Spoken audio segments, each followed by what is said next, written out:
Thanks for that. Hi, everyone. Hello, everyone. Welcome to VC TV, the Venture Capital TV from LATOKEN. So today we have another power-packed panel, I would say, speakers. I think everybody's a regular speaker so far, except one person who is going to pitch and speak about his project.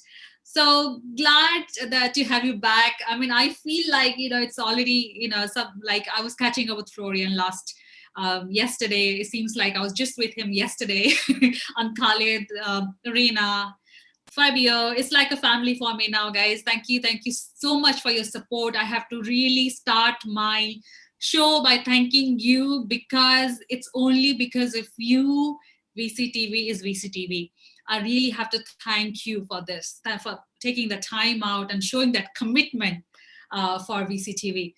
So today's topic is again something that we have spoken about before, but today is a slight twist in the format. We have a pitch competition. Yeah, I already thought some of the twists. Now it's just not those kind of twists that you normally watch on Netflix. Sorry. So yeah, we have a pitch competition coming from a startup founder, John Rowe. So we're gonna have it later. So today's panel would be 1 hour. We try to keep it 1 hour, very informative, engaging. If it crosses 1 hour, maximum 1 hour, 10 minutes, we have a pitch competition by John Rowe for 5-10 minutes. So just please keep that in mind. We have 1, 2, 3, 4, 5 speakers. So everybody gets the floor to speak and share their ideas and insights. So today's topic is about fintech and blockchain investments, trends, what has changed, nearly end of 2020, what's going on. Okay, myself, Sunny Mohanty, as all of you know here, but those who do not know, I'm the regional director of LATOKEN, and I'm based here in Singapore. And Singapore just broke a news. I'm going to talk about it later. Okay, enough about me. Let's go to the speakers. I'll start on a random order that I see on my lobby on Zoom. No Asia, no Europe, no US. I was expecting somebody from Colombia today, but it's okay, no worries. Starting with Florian. Hi, Florian. Welcome back to VCTV. How are you today? Hi, Sunny. Thank you. Yeah, I'm doing quite well today. Thank you for the invite, and I'm glad to join again. Excellent, Florian. So please start with, you're the first speaker of the show. Please start with a short introduction, and we go from there. Thank you. Yeah, so my name is Florian. I'm original German, now here in beautiful Malta, as you see from my background. That's the capital. Wow. I am a serial entrepreneur and investor. I'm currently running a stablecoin called NECO. It's a stable currency for the common good. Our goal is to generate profits for our investors, but also provide universal basic income and protect the climate. So I have a positive triple bottom line, socially and ecologically. And our vision is to build a new financial system that serves the people and the planet. Absolutely. And I'm here in Malta because Malta is also considered the crypto island. We have a government here that's very crypto friendly. That's why I recently moved here, partially Germany, partially Malta, and run a business here. And now it's much better than Germany because of the warm weather and the warm ocean that we still have here. Alrighty. I know a lot of Germans are in Malta. I've been to Malta for the blockchain summit, and I agree Malta is the blockchain heaven, followed up by Estonia and many other jurisdictions. Yeah. Yes. Thank you so much, Florian, for that introduction, and welcome back. Next up, Khaled. Hi, Khaled. Welcome back on the FinTech panel. I know you have a lot to say representing Bangladesh, but you're global, as I understand. So please introduce yourself. Thank you. Yes, I'm Khaled Sohail. Hello. Can you hear me? Okay. Yes. Yeah. I'm Khaled. Yeah, as I say, I'm Khaled Sohail. So I work for Venture Capital Bangladesh Limited, and I work here as a consultant. And my company is a comparatively new one. For the last 5 to 6 years, it's been working, but now we are getting interested day by day in investing in fintech, and also we like to fund the project which are more challenging in fintech, also blockchain, and who are actually techno-based projects are we are now interested in. And I've been working here for quite a long time. And also I work in university in researches, also in blockchain in Sunny and the VCTV for inviting me again. So thank you very much. And hopefully it will be a very nice conversation. Thank you, with Khaled. all Thank of you, you. and welcome back. Nice to hear Thanks. from you. Next, I have Fabio. Hi, Fabio. Welcome back. I like everybody's background today. It's all like, brightening up the show. Welcome back, Fabio. How are you? And please introduce yourself. Thanks, Sonny, for inviting me again. I'm an economist by training. I have a PhD from the University of Chicago. In my earlier steps, I worked for the International Monetary Fund in Washington. Then I moved to the European Central Bank for the launch of the euro. Then I moved to London to work for Goldman Sachs. And I took the plunge and decided to go to more exotic locations in the Arabian Peninsula, first in Qatar, then in Dubai, which is the background I offer our viewers today, and then in Oman to work as Chief Strategy Officer of the Sovereign Wealth Fund of the Sultanate. Then recently, I became partner of a US investment bank, which essentially helps startups, innovative startups, or even innovative, well-established companies. Okay. And we do also invest in company through our funds. All right. Thank you so much, Fabio. So I just lost you for a bit in the middle. So I'm just wondering, it's me or you. But anyways, I'll sort that out. Anyway, thank I you. hope everybody else has. Okay, thank you so much. Next, I have Irena. Hi, Irena. Welcome back to VCTV. How are you feeling today? I'm great. It's so great to be back. I love it. And it's still dark outside, so starting the day before the sun is always amazing. I love what is happening right now. It's great that we can connect. Sometimes we freeze a little bit, Fabio, and that's okay. The connection froze a little there. So, but it's fine. Overall, we're here and we're all together and connecting all the way around the world, and that's great. So my name is Irena Litchfield. Many know me as a crypto superwoman. I am founder of Blockchain Cubed. Financial fintech is kind of innovation, and fintech is where I come from. I built a Bitcoin exchange in 2013 in US. It was crazy idea. It was way too early.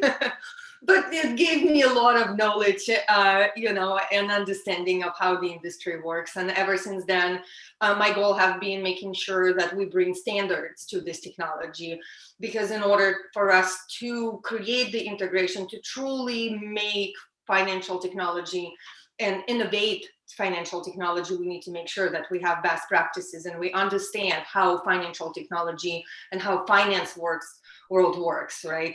It's an evolution process. It's not a revolution. We're not going to, throw away the old systems and make the new. We will gradually evolve them. And so it's my pleasure to be here. My company specializes in financial technology. We do technical infrastructure design. We do executive strategy, and we advise companies on kind of a high level, decision making. So pleasure to be here, and this is the best application for blockchain. So fintech and blockchain is basically, why blockchain. Absolutely. I agree. Totally agree to that, Irena. And I know you're the crypto superwoman, crypto superwoman. Irena, welcome back. And thank you so much for the introduction. And last but not least, we have John Rowe. Hi, John. Welcome to VCTV. Nice to see you today. How are you? You there? Oh, hi. Yeah, can you hear me all? Yes, we can hear Okay, you. We can good. see you. Please start with a short intro. Then after 35 minutes, we take time for your session. Yeah, well, it's early morning here in Chicago. It's pretty cold, like around 35 degrees. So time for the winter coat now. I moved out to Chicago about 10 years ago, and I just love it. But in terms of Swan Finance, it's a crypto startup. We're creating our own token, the Swan token, and we're basically creating a platform where people can earn high interest up to 20% if they stake the Swan token, and up to 12% for other cryptocurrencies. Oh, can you hear me okay? You can be a little louder when you are speaking or pitching, but yes, Okay. it's okay so far. Yeah. All right. Yeah, so that's it for my intro. Okay, great. Thank you, John. Thanks for that intro. We're going to hear more about your project, Swan Finance, the second half of the VCTV. So we are all set with introductions. That's fantastic. I'm going to start with Florian, who is building a stable coin with a cause associated with it. So Florian, are you replacing or disrupting the banks, or are you building a blockchain-based crypto bank? And if you are, what's the purpose you're solving? Yeah, I think our mission is a little bigger than that, disrupting banks. We really want to build a new financial system, which is sustainable and serves the people and the planet. So our organization isn't really so much a bank as it is, we are more like a central bank. That's how I explain our concept. We create the money, a stable currency that we use to solve the problems and social and environmental problems, such as universal basic income. And by the way, today is the day where we just launched our universal income program. That's been a milestone for the company. So we're still in a prototype phase. We're testing it with a small community before we go live and do our ICO. But it helps us to learn and to see what our users want from us. And the idea is, especially now in time of Corona, it's especially important that we have some kind of financial security, and universal basic income, I think, will be a very important part of the future, helping with so many problems, poverty, starvation, but also crime. So that's what we are doing on the social side. And in such case, we are not really disrupting the banks, as we don't see ourselves as a bank. We see ourselves as a central bank, providing the money for an entire ecosystem and trying to change the way we're doing finance today and replace it with a more sustainable model that serves people on one side, but also the planet by reforesting, by planting trees, by taking carbon out of the air, while still providing profit to our investors. We try to combine these three elements: profit, social, and environmental services. Great. So is it a decentralized token? It's a decentralized token. Also, not only the technology we're using is decentralized, but also our own organization is completely decentralized. So we're not a hierarchical organization with a CEO on top who holds all the power, but a decentralized organization without hierarchies and with a separation of power. You have to imagine this is a model like, it's called holacracy. It's not structured as a hierarchy, but as circles with sub-circles, and they're all self-organizing, independent. So there is no central power and authority in this organization. It's all distributed. I think this was very important for us to start, is to not have power in our organization. Also for me, not have power as CEO, but distribute the power across different roles in the organization and making sure that we are decentralized also on the organization part. That's a superb thing that you just shared, because empowering employees, not centralizing power, is the way forward, future of work. Thank you, Florian. We're gonna hear more from you later. I'd like to quickly move to Irena, because Irena is like pro blockchain, pro crypto. Yay, Irena. What's your insight? Actually, Malta is very close to me. I was very involved in early and all the way throughout, with Malta government, and kind of helping them. Basically, my involvement was more on, advising on what are the things that are not such a good practices, right? So what are the things that are risks associated with actually being involved with this industry?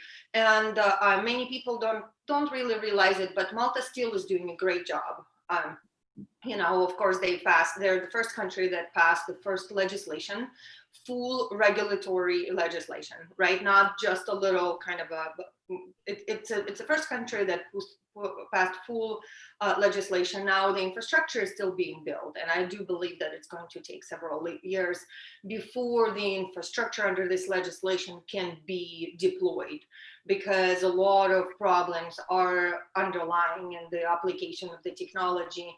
And in the end of the day, we are still in a very early hypothetical stages, right? So we still have not found blockchain to be profitable to substitute our traditional systems, right? So, and that's the reality, whether it is in financial technology application or it's in the supply chain for shipping solutions. But it's happening, and we're moving forward. And this is the era of integration. We're now past that hypotheticals, and we are moving into the integration. So these are the times of the opportunities beside the speculation. Right now, of course, guys, remember, this is the happening year, and happening year always brings this speculation. So a lot of people are in this because it is post-happening year, or well, it is post-happening, it's a happening year. But most importantly too is that application of technology is now happening. And companies like IBM are now assisting companies like Thailand to create their centralized currencies. And we see the news happening a lot. Decentralization is so important, though. I really appreciate that, Florian, you guys are working on that, because we do need to have more decentralization. We have a lot of centralized systems that are built and that have been built, but we need the balance of decentralization, because while there are optimization reasons of why you would use centralized, and really, if you centralized, I think it needs to be permissioned, and then that's what I think, right? Like you can have truly permissioned and closed system that you can anchor into decentralized platform that really provides you security. This thing of like, oh, we'll call ourselves decentralized platform, but we are really kind of not, does not provide security. It just tricks people in, and then it confuses governments. And so Malta, and I'm Malta doing something very interesting. For several years now, they have been thinking about, how do we create an entity to a decentralized organization? How do we create an entity that gives the right to the business itself and not to the people?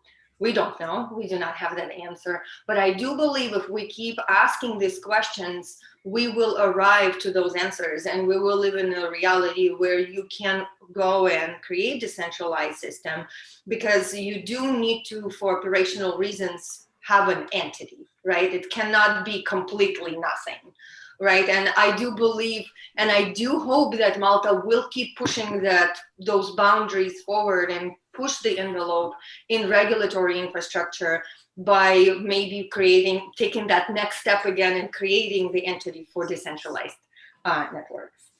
Great. Irena, if I can just leave one comment. So I also believe that decentralization is really the core essence of what blockchain is about.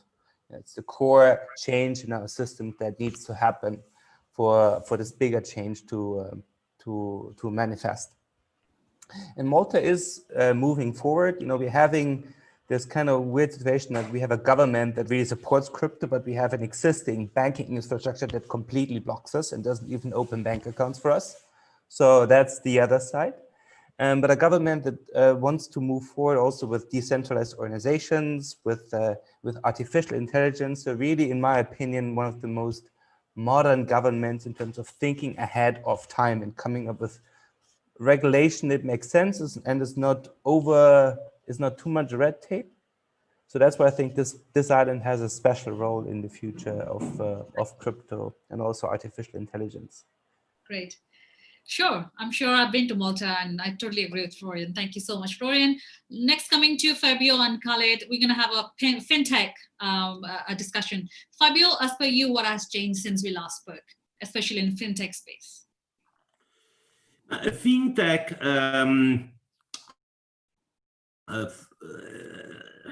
now, or until recently, has been very fashionable, so labeled as fintech stuff that was either Hello?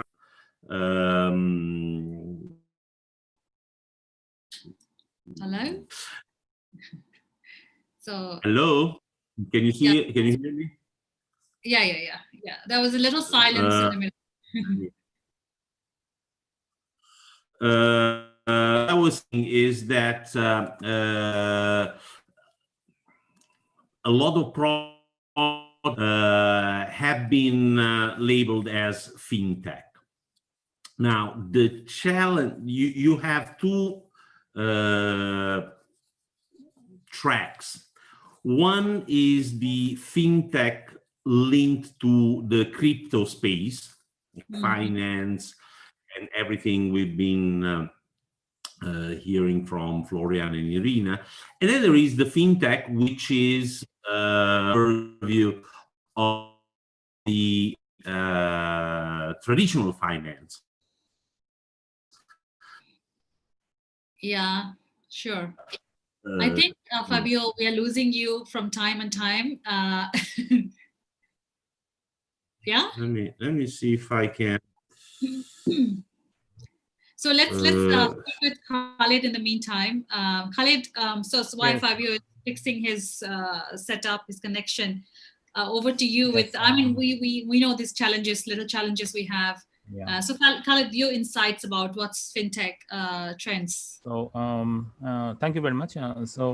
What I have, I'm working with now. If we just, I was listening, Florian and Irena, it was very nice, and yeah, Malta is coming very forward with lots of the initiatives. So I think there should be some other governments also to take this, so that take this challenge and come forward, because then the experts in different area can actually have the courage, because we don't have lots of power like government can support us, right? So a model can be more suitable models can be designed in this particular say platforms. So for example, say in blockchain, if I like to explain a bit. So for example, blockchain, why crypto currency or the money transfer is so much actually famous, or so much fit in, because I think that as usual, as traditional banking, when we like to transfer money from one country to another one, so there's the bank was involved there, right? So bank took the charges to transfer the money. So now, while in blockchain, so the money machines are doing the hash, money machine are actually coming out with the key, transaction key and everything. So the money now goes to the blockchain, say domain. So it is very much actually legal. So everybody is accepting this. But now, when we are thinking of some other models, other business design, so how the mining machines, or how the actually the network will be funded, that should be also thought, right? Because not all models will work in the same way, because in crypto, in blockchain technology, when the transferring money, yeah, we are getting the money from the transference fee, from the transfer fee, or the network is also being paid. But not all other models can be fit in, because there are they're a matter of cost that in our area, because our government is not still allowing it, because they're very much afraid of getting funded away from the country or somewhere else. So something to make some more control, to have more control in it. But we are now designing model in private network where the institutions that are funding, now we are helping them to come with and set up with the new the network and over there, so that they can actually fit their businesses in, and they can have the information, have their transactions, and other actually information storage also, so that actually they can institutions that are funding. Now we are helping them. Sorry. To Okay, sorry. I just I think another speaker no problem. joined. He was in. Sorry, Khaled. Do you would like to continue? So no, that's it. But so I was actually hearing, when I was hearing Florian and Irena, I was very much excited. So yes, if we could get some more support from our governments also in this area, so we could actually think of something more. And because whatever it is, so we have limitation and in investment, limitation in investments, or limitations in technology also. So when we get support from the government sort of organizations, so it becomes very much easier for us to test and experiment our new models. Right, sure. I think all the government should come and unite together, especially the ones that are representing on this panel today. Thank you, Khaled. Going to come back. Fabio, would you like to continue where you left us? Fabio, are you back or not? Maybe not. Okay. Okay. So what's going on? We still can't hear you very clearly. We can't still. Fabio, are you there? Yeah, I'm here. Can you hear me? Yeah, now I can hear you. Yes. Hello. Okay. Okay. Can take two tracks, and one is the within the traditional finance, for example, in providing all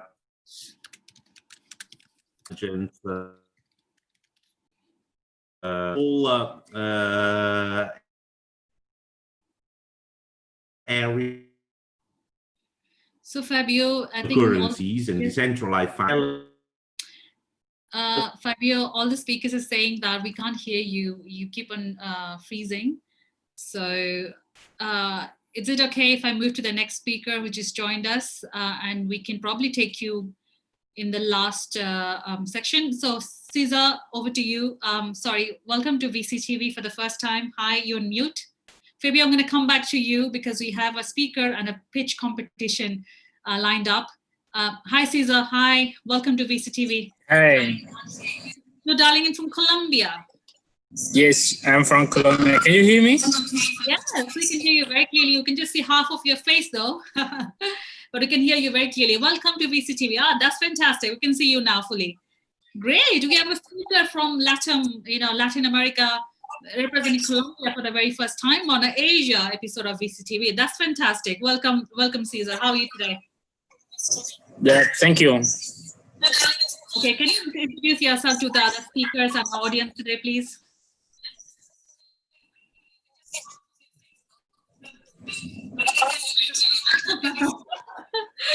Can you hear me? Cesar, can you? Okay, Cesar, can you hear me? Yes, I can see. Can you introduce yourself, please?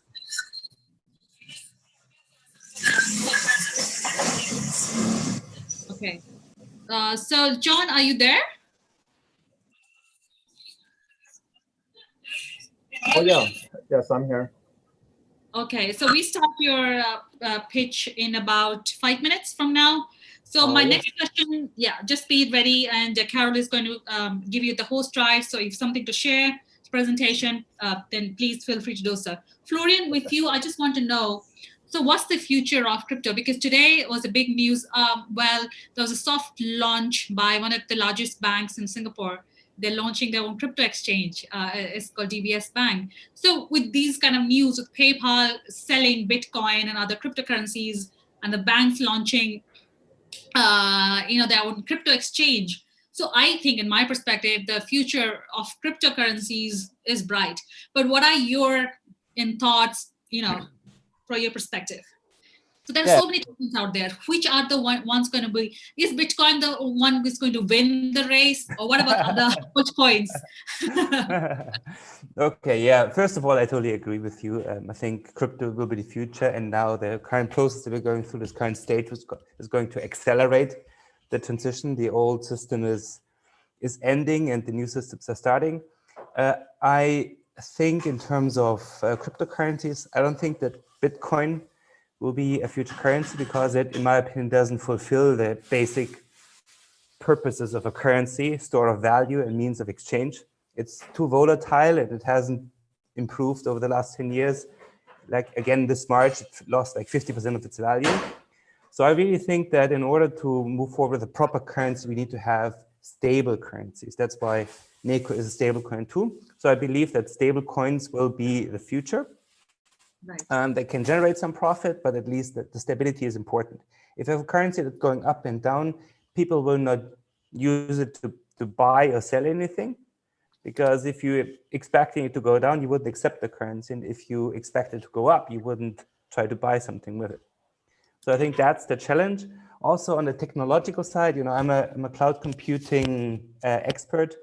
When I look at the performance of blockchain and how it's designed, I have some concerns. It's a kind of it's a decentralized file structure, very rigid, like built on the technology of the 1980s and 90s.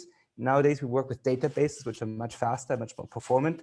So I also think that, blockchain is not the final technology. I mean, it's a good way moving forward, and decentralization being the key of it, and immutability. But I think we have to improve the technology. And if you look at Bitcoin's carbon footprint, it's bad. It's really bad, 280 kilograms of carbon dioxide per transaction. That was the reason for me to stop using Bitcoin, because it just is not compliant with my values of sustainability.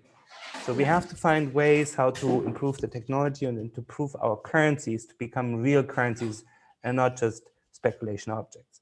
I wanted to ask Irena about her views about Bitcoin carbon footprint. Do you also think in the same way?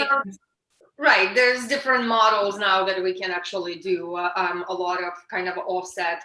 So for example, there's company here in Texas. I'm looking at this to be my portfolio, one of my portfolio companies actually.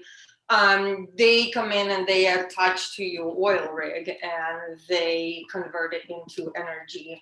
They capture basically all the pollution and turn it into Bitcoin, basically. So there's a lot of solutions that we're finding. And I think that Bitcoin, there's no race, okay? And it's just a new way we look at the way we build our system.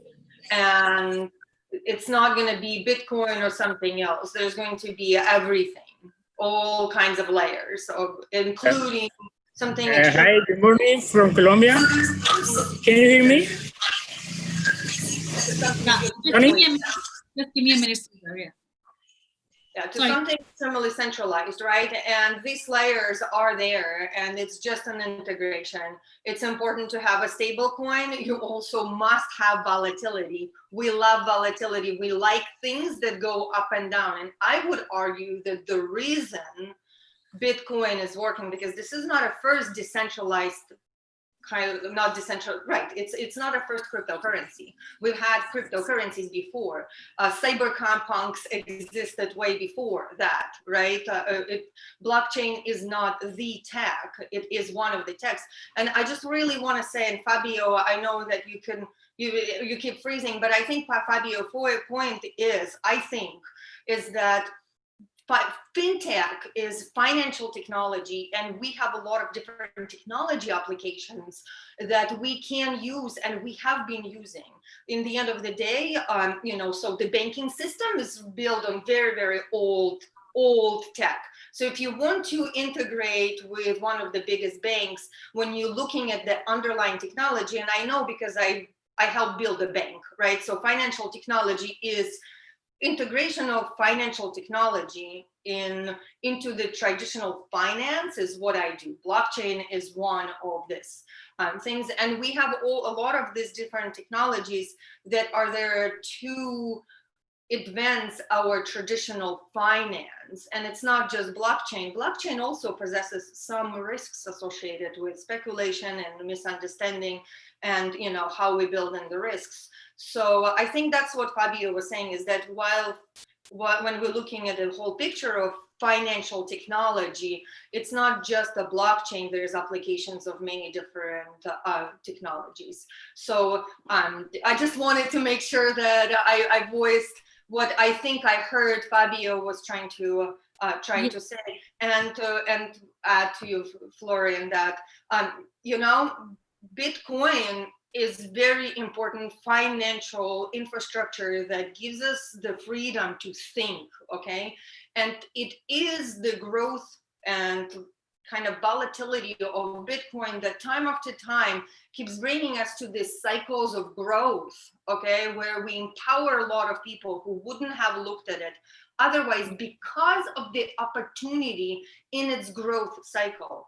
And then when it shrinks, it allows all those people to actually go back and build something, right? And then that cycle happens again. And so every single cycle, we shrink and we grow, we shrink and we grow. And as we grow and we go through this growth cycle, we empower at first thousands and then millions of people, depending, you know, which growth cycle.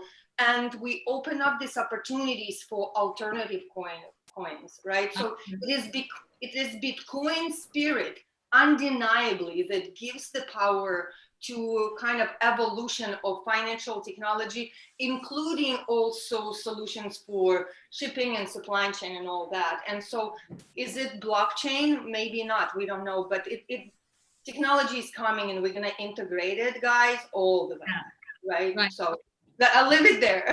Thank you, Irena. We're going to have a separate session with Florian and Irena to talk about stable coins and Bitcoins. Cesar, quickly introduce yourself before I can just take some insights from Fabio, whose connection looks pretty steady now. Cesar, over to you. Just please introduce yourself. Cesar need to unmute, yeah. Hi.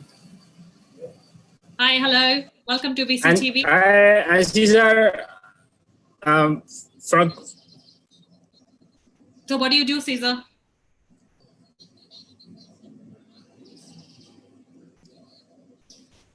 Okay. So what do you do, Cesar? Nice to meet you, everybody. I'm Cesar from Colombia. And somebody speaks Spanish? I think Carol speaks Spanish. So are you a crypto trader? I understand from Carol that you trade in crypto. Yes, I work with blockchain technology and trading, making trading in two platforms, in Binance and Bittrex. Okay, sure, great. And like, you know, something difficult for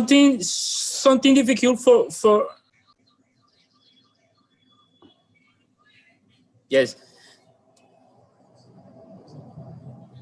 and something difficult for the blockchain technology for Latin American people is, you know, is the blockchain technology is difficult, you know, and the language is, you know, many people in Latin America don't speak English, you know. Yeah, right. We know that. Yeah. So let's do, Cesar, one thing. I think you have a lot to share. Let's have a Spanish session of VCTV. What do you say, speakers? Let's have one. So for today, you just get warm up with the format of VCTV, and welcome to VCTV. We're gonna launch a Latin version of VCTV soon, but we're gonna have Spanish speakers on the panel. Thank you, Cesar. Quickly moving to conscious of the time. We've got a pitch competition coming up. Fabio, you look steady. Your connection looks steady. Please carry on. Yeah, hopefully the Vodafone Italy will be providing a stable service now. What I was trying to say is that for traditional finance, fintech is mostly, although not exclusively, but mostly a technical problem. So it's a matter of connecting banks with clients, banks with funds, etc. For the crypto space, it's in addition to the technical problem, it's also a regulatory problem. What do I mean by that? A market is a set of rules which give confidence to market participants that their transactions and their wealth is preserved. So for many centuries, since banking was invented, or let's say in the modern form was set up in Florence, the financial markets have been self-regulatory, have had this self-regulatory framework in which the largest banks would provide assurance and stability to the market. Now, in the last, let's say, 100 years, this function, the regulatory function, has been taken over by the government, with all the problems that we know, that all the crypto enthusiasts complain about. Now, the challenge for the expansion and the wide acceptance of crypto space is to devise and enforce a set of rules within the cryptocurrency space, and especially the financial system, decentralized or otherwise, that would rotate, that would, you know, be created around this new innovation, this new cryptocurrency concept. So that's the challenge that we face, and that is the next step that we need to climb in order for fintech in the cryptocurrency to take a hold and become a serious challenger to the traditional financial system. Great. Thank you, Fabio, for those insights. We always appreciate your insights, economist coming from an economist. And yeah, thank you so much. Yeah, we can't control internet issues nowhere, but yeah, thank you. And John, can you please switch on your cameras and start the presentation? 5 minutes, high level. What are you solving? What's this all about? Swan Finance. We have. You can see the judges, the speakers of the panel, all crypto blockchain based. So yeah, there you go. Okay, I will try to share the screen here, and let me know if you can see it. Yeah, we can. Okay, good. Yeah, so I'll just share just for a few minutes, just in terms of my experience. I'm a licensed accountant here in Chicago. I've also worked as an investment advisor. And so my field is basically investments, finance, accounting. And so based on that, because of cryptocurrencies and how they're basically transforming all of these fields, I got really interested about 6 years ago. And currently, as you know, especially in the US, the interest rates that people can earn from their savings account is less than 1%. And so what we're trying to solve with Swan Finance is high interest, providing high interest for people who want to park their cryptocurrencies in a place where they can safely and securely earn high interest. And so when people think of Swan Finance, I really want them to think about earning high interest. You know, if I want to eat sushi, then I would usually go to a Japanese restaurant. But if I want to earn high interest, I want people to think about going to Swan Finance. So that's the main thing about Swan Finance here. Okay. And so what exactly does Swan Finance do to allow people to earn high interest? Well, we basically act as a bridge between centralized and decentralized finance. And so basically, if you go to one of these DeFi platforms, even for me, someone who's been involved in the crypto space for the past 6 years, when I go to one of these DeFi platforms, it's hard to it's really hard to understand exactly what I'm supposed to do to earn the interest. Right. And so because of that difficult step that people have to take, it's really hard for regular people, even in the crypto space, to get involved in terms of earning high interest. And so what Swan Finance does is we provide a very easy to use platform where you just click, earn high interest. And then what we do is we provide a bridge to a DeFi platform called Swan Credit. And we do this through an automatic credit swap, where for every cryptocurrency, people can lock it up on the Swan Finance platform, earn interest up to 12%, and at the same time, they can loan out their cryptocurrencies on the Swan Credit platform for peer-to-peer lending. And so the problem, as I mentioned, is low interest rates or hard to use platforms. Our solution is to offer high interest rates and a very easy to use platform for even the regular crypto user. And so for DeFi platforms, you may notice it's mostly professionals, crypto professionals who are actually using DeFi platforms because that's their level of crypto knowledge. But for Swan Finance, it's something that regular crypto users can use. And so you can see some of the rates here in the US. Bank of America, 0.06% annual interest rate. Chase Bank, 0.01%. American Express is higher, 1%, but still pretty low. And so we're trying to solve this issue of making banking better for people. And also another issue is DeFi platforms are hard to use and hard to understand. I mean, what is ETH pool? What is farming? What are all these different things that DeFi platforms talk about?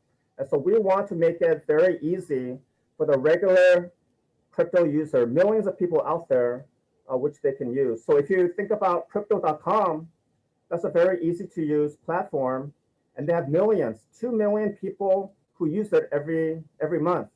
But if you look at Uniswap or Compound or Yearn Finance or some of these other DeFi platforms, it's only thousands of people who use it every month, and it's mostly crypto professionals who can actually understand what's going on.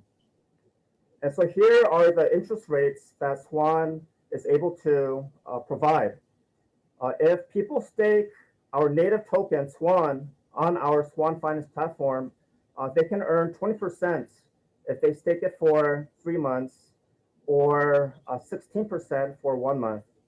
And if they stake at least $2,000 worth of Swan tokens, then they can also earn the highest interest rates on other cryptocurrencies. For Bitcoin, 12% for 3-month period, 8% for 1-month period, and so on. So eventually, we'll add more and more cryptocurrencies for people to earn interest on. And so how do we do it? So the question that people would ask is, how is it possible for Swan Finance to actually provide such a high rate of interest per year?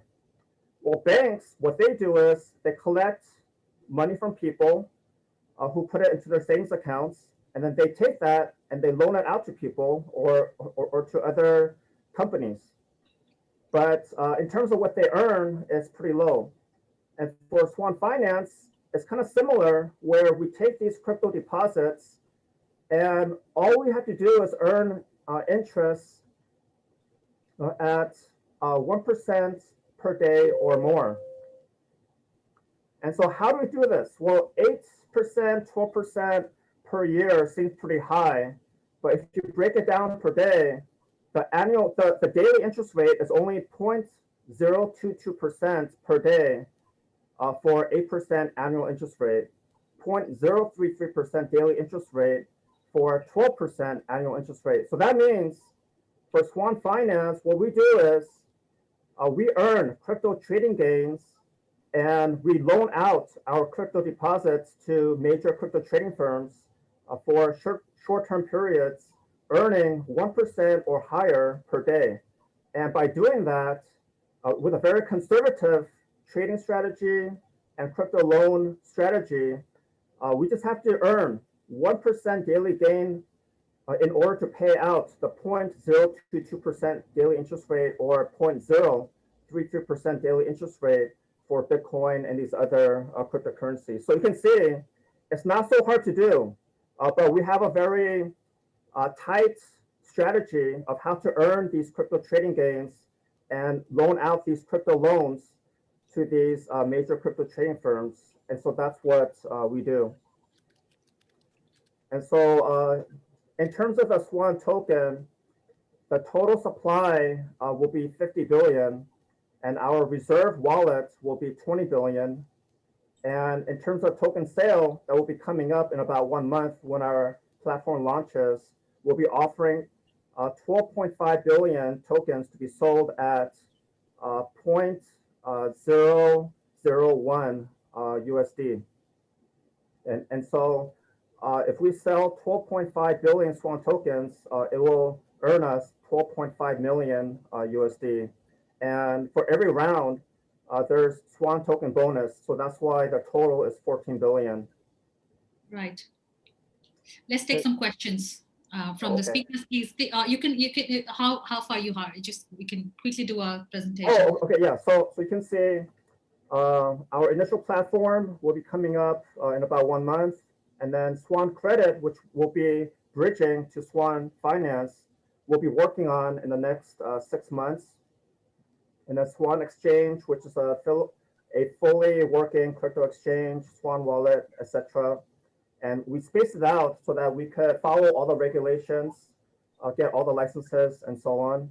And basically, our strategy is start with one financial product, one financial service, use the profits from that, and reinvest it into the next financial product. Because a lot of crypto startups, they try to do everything all at once, and they run out of funding, or they take a long time to come to the market. And so our strategy is start with one thing at a time and do it well. So this is our Swan ecosystem. Right. This is our initial fundraise. I think if everybody had sort of high level understanding, we can just see the numbers now for now. Thank you so much, John. And it's very financially technical information that you've just, I think Irena and Florian are best placed to question you on this topic. Irena, I'd like to know, okay, I think Fabio has a question already. Fabio, would like to start first? Yes, I mean, I think this is the question that is in everybody's mind. I mean, you correctly say that, with 1% return a day, you can more than compensate for the cost of funding. But where do you exactly invest in order to get, on average, and with a high degree of certainty, to get a 1% per day return?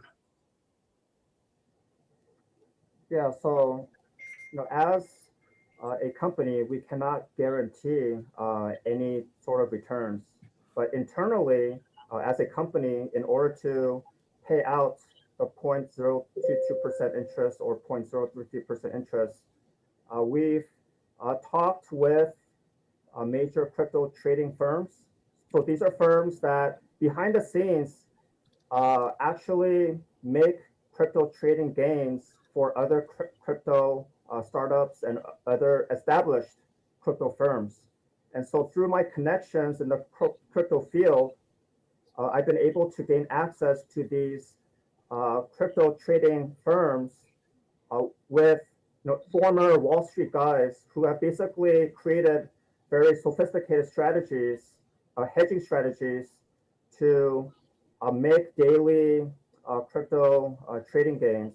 And also, in terms of making things more conservative and more certain, some of these crypto trading firms have said, why don't we create short-term loan agreements where you lend us, say BTC for 1 week, and we'll pay you a certain amount of interest for that crypto loan. And so whenever we have a crypto that's earning interest on our Swan Finance platform, we'll be lending that out or trading it And then we'll be paying that trading gain or interest on crypto loans to trading firms.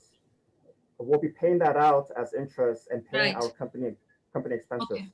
Sorry to interrupt, John. Can you stop the screen sharing for a bit? Sure, no problem. Thank you. So, Fabio, did that answer your question, or because we have Irena and Florian to ask questions next? Yeah, no, essentially you're financing trade of other companies, of trading firms or banks or whatever. But what happens if they do not, if the trades are not successful and they cannot repay the loan? Yeah, so, sorry. All right. Yeah, okay. so you can see a major part of our funds will be reserve funds. So trading gains fund, insurance fund, emergency fund. So you can see we'll be creating a reserve fund just in case there are times, certain days, certain months where the crypto trading strategies may not work out well. We have these reserve funds for that purpose. Right. Probably we can discuss in later. I'm going to connect John and Fabio. We can discuss in details. Irena, over to you. Thank you very much. I only have an advice. I think the questions at this point should be let go, in my opinion, from me at least.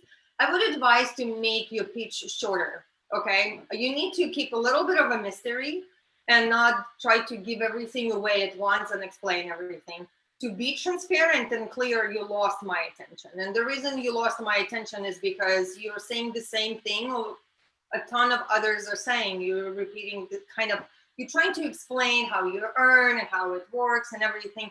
But it's important that you have a higher level, clean and clear messaging in your pitch, especially when you're pitching to investors whom you do not know, right? Because it is so important to be able to capture the attention. You want to have, I am interested, I'm mystified, and I want to know more. And that more then comes into more detailed pitch where you can provide those details. I think that that's one of the most important fundamentals in raising money, and it sounds that you are concentrating on that. And that applies to all. If you're in the raising money, you need to make sure that your messaging is clear. So I would make that shorter, and then really much shorter answers that can lead to another question, right? So remember, leave that mystery there. We as an entrepreneurs have a tendency to always try to explain longer. And we as an investors want to kind of just get to the point because we might be thinking in a completely different ways, right? You cannot get in the heads of people. You just need to make sure that you explain exactly what you do in a way that sounds interesting. And if there's something different, you need to be able to say it in an answer of 1, 2, 3 sentences. Absolutely. Thank you, Irena, for those insights. Very important, John, where you're pitching and looking to raise funds. Florian, over to you with your question, please. Yes, thank you, Sonia. So, John, my question is regarding your reserve, because that sparked my curiosity, and I would like to understand what your reserve is and how you manage your reserve. So what the purpose of your reserve is in your system. Yeah, so one of the team members for Swan Finance is Yusuke Ochi.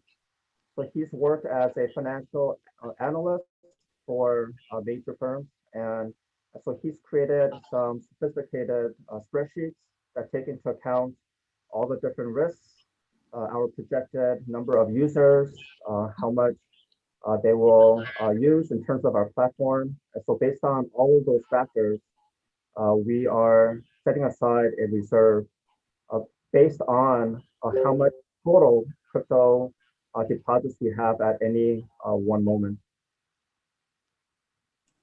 Okay, so your reserve is 50% of the value of your crypto, right? So it's like a fractional reserve, and it is traditional assets, no crypto assets. Is that correct? Right. Yeah, so it's all crypto assets. And also keep in mind that because we don't have any real-time information right now because we haven't launched the platform. This is only our best estimate at this time. But then once we start to receive actual crypto deposits and the platform launches, then we can have real-time information in terms of how much reserves we should always have for that day or for that week and so on. Oh, that's beautiful. It provides a lot of transparency.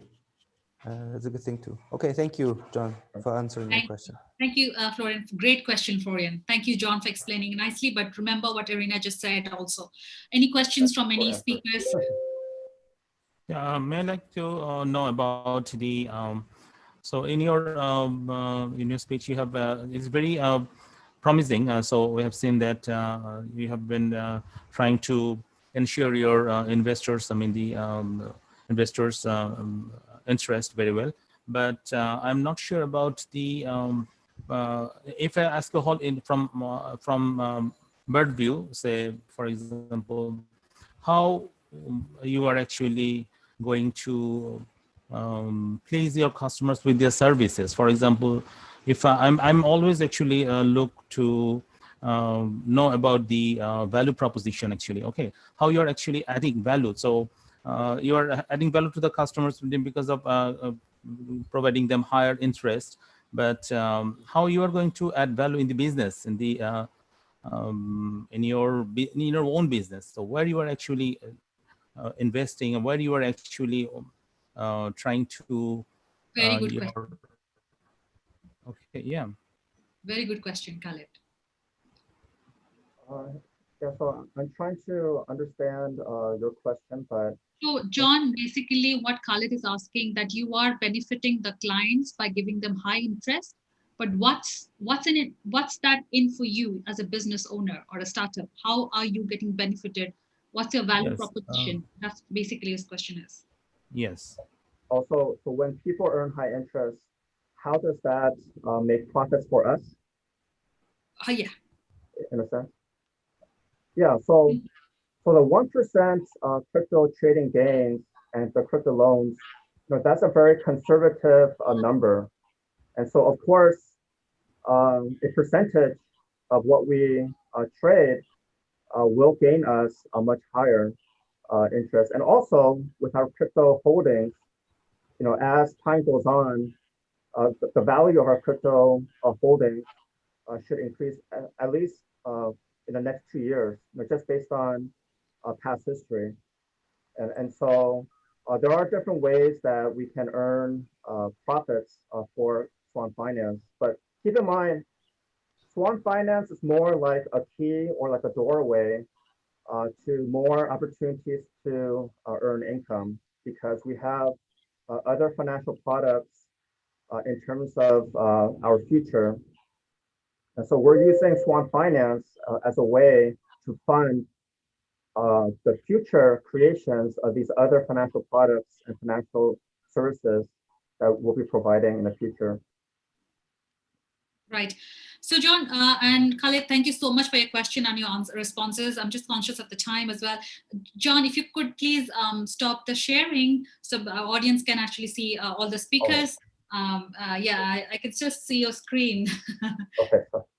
Yeah, thank you. Great. So John, see, you have Florian who's interested to know more. You have Irena who's given you very good feedback about the presentation, which is very, very vital because when investors don't know you, Fabio and Khaled, you can always reach out to them individually, and you can always get in touch with Carol and myself with a request.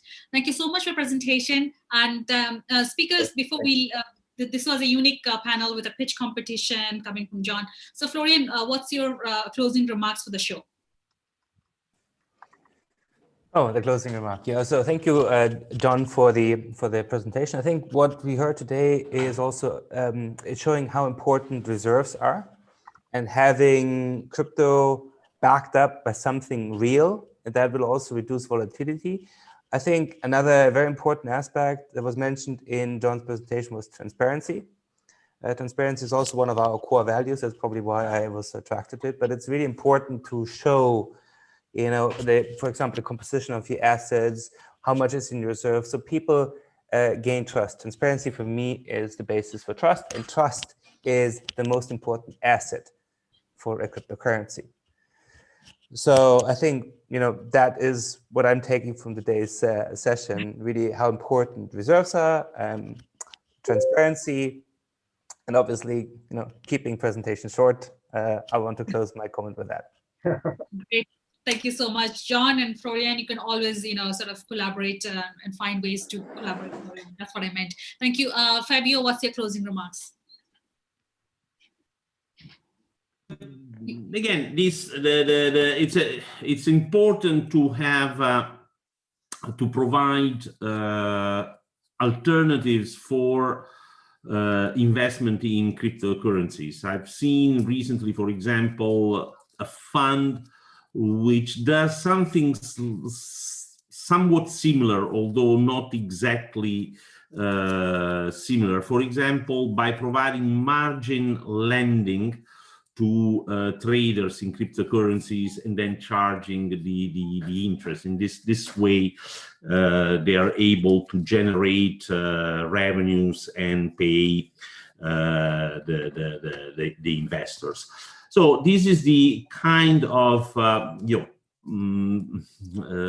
pioneering initiatives that we need in order to widen the offering of investments to those who hold their savings in crypto, or who plan to separate at least part of their assets, their wealth, from the traditional finance, and for precautionary or for other reason, they prefer to invest in the decentralized finance. Thank you, Fabio, for those feedback. Very, very important for John. And next, I have Khaled. What's your closing remarks for the show? Okay, I always welcome VCTV to organize this sort of arrangements and bringing all experts from different areas of the world. I'd like to thank you again, and I see that you're taking too much pressure. So, so another thing is today, we have got some interesting proposal from John, and also very good discussion from Florian and Irena also. So we like to, I would be very much eager to stay with them in some other areas, in some other arrangements if possible. So, no, and I always try to learn everything from, lots of things from our speakers. And I'd like to thank VCTV to and also and the organizers also, so to arranging this sort of talk, speech, and this actually are the initiative that we can do now in the corona pandemic situation. So this is the thing, the borderless now actually it was a problem. We couldn't actually discuss, we couldn't go to the offices, we couldn't go, but now we're going beyond our country. We are now organizing beyond our country, beyond our nations. Lots of different culture, people of these different cultures are now getting together and having their discussion. Thank you very much. Thank you so much. You have you from Bangladesh, Florian from Malta, Caesar from Colombia, and rest of them from US. What else can you expect? Thank you so much, Khaled. And last but not least, Irena, over to you. My closing remarks is this: keep in your mind that this is an era of integration. A lot of governments now are building infrastructure, regulatory infrastructure, so don't fret that. Now, understand that if you're in DeFi space, there's no country that's building an infrastructure for you, because most likely you're doing things that are pipelined in a non-regulated place. So be clear on that if you get involved with DeFi, that it is not going to be integrated in a traditional finance for several years, right? But everything else, this is the time to think about blockchain technology. This is the time for financial technology to really understand that we finally arrived to the point where we can integrate many different technologies to innovate and upgrade our outdated global finance. And we are living through this right now. It is, for the most part, is not public. However, don't fret, it is happening. So if you are not building those solutions, understand that building consumer solutions is also very important, right? Because while the systems, global systems are being upgraded and integrated, while we are trying to figure out how do we create a settlement layer, right? How do we exchange securities in a faster, more optimal way where it costs us less money and unlocks liquidity? These questions are being answered right now, and a lot of countries, a lot of governments are racing to kind of implementation on that, right? So while all that happening, integration and solutions for consumers is very important. If you're building decentralized network, it, I think, will prove very useful in the future. And so I empower all of you to continue evolving our financial markets and pushing the boundaries and building applications. And thank you, Irena. Thank you, Irena. Thank you so much, John. Irena is very much in support of you. You just need to brush up a little bit on your presentation. What's your closing remarks, John, and feedback on VCTV, considering this is the first time?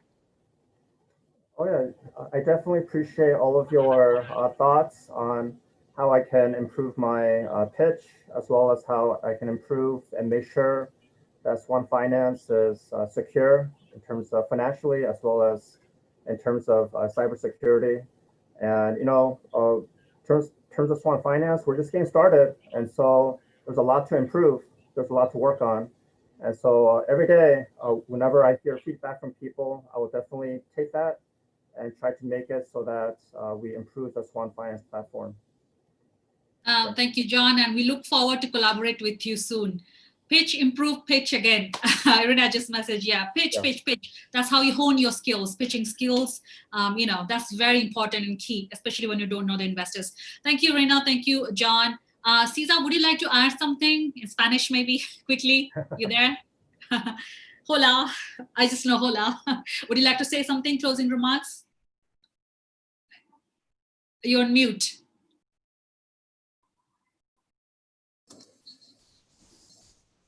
Any last words from you, Cesar, considering you didn't get much chance to talk? Are you? No. I want to ask. Someone here is developers. Something developer. Are you the speakers? One developer here, in blockchain developer. Florian would like to answer that? Yeah, I'm a developer, so that was my origin, but now I'm not so much into development anymore because I run the company. But yeah, I have a development background. So I think I understand a little bit of how blockchain works. Is there any more questions? Okay, good. Maybe we can share the contact, and we can be in contact with what is your name? Florian. We can be in contact, and I would like to ask something. The project where I work in here. Okay. Absolutely. Cesar, thank you so much. That's the whole idea. You are from the developer background, and Florian was a developer. Not now, but he was. So yes, absolutely. That's the whole idea. That's the whole point of VCTV, is connecting you all, together. So thank you so much. We just are 13 minutes out. So I just want to say that thank you so much for your time. I really enjoyed this panel today. So much information, so much insights coming from all of you today. It's so different variety and diversity. Thank you so much. And we would like to stay connected. Please feel free to go to our website, www.latoken.com/shows, and you can see all the shows that we have Monday to Friday on different topics. So today was FinTech Blockchain. Tomorrow we have something else. I host it from Singapore, Monday to Friday, 8 p.m. If you'd like to join more of our shows like this as speakers, please reach out to Carol, and she's going to organize that. And for viewers and founders, if you'd like to reach out to the speakers today, like John did, and he got a lot of insights and a lot of feedback, which is going to help him to improve his presentation and pitch deck and the project successfully. So if you want to reach out, please feel free to go to our website and see their profiles getting featured. So you might not get funded, but you might get, so a lot of help in terms of mentorship, like just Irena said. So there's always help available for you guys. So thank you so much for making this panel, again, really engaging and really informative. I love this panel. I love you all. As I said, VCTV is VCTV only because of you guys, all of you showing up, showing your commitment, coming back on my show. And yeah, that's all. And please stay healthy, because I would like to see you again on another panel. Till then, take care and have a good evening. Thank you. Bye. Bye.